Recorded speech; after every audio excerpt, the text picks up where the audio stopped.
This year, we expect to see a bigger shift towards using influence in advertising and marketing campaigns. The data shows that last year, about 6% of digital went on influence-oriented campaigns. We think that number is really going to increase over the next 5 years to about 6% of all advertising spending.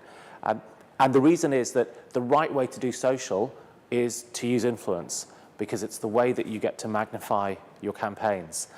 And as companies spend more and more on social, they will be more strategic about how they do it, and inevitably influence will play a key part in that. When we say they'll be more strategic, we mean that you will not solely look out for a single top-line indicator like the total number of likes.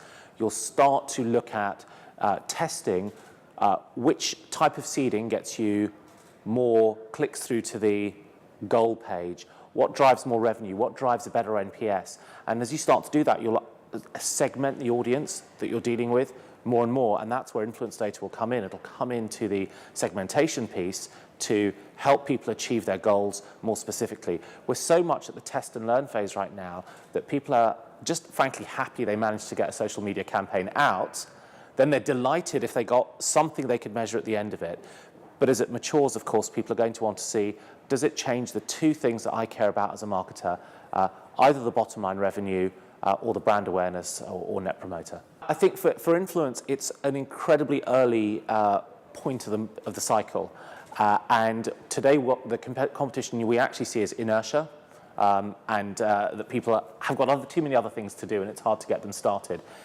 You are starting to see platforms that can run campaigns, specifically looking at how do I build an integrated campaign across influence? A little bit like, think about buddy media, but with an influence layer over the top. I think that's going to be an interesting place to play. Where we play is, our strength is in our analytics and is in our depth of data, and facilitating those sorts of areas. But what I would expect to see is new platforms that will work off the data to help you as a marketer, whether you're in marcoms or whether you're in e-commerce conversion. So I think 2013 has got a huge seismic shift that is going on, and we don't know how it's going to play out. And that's what we call the balkanization of the internet.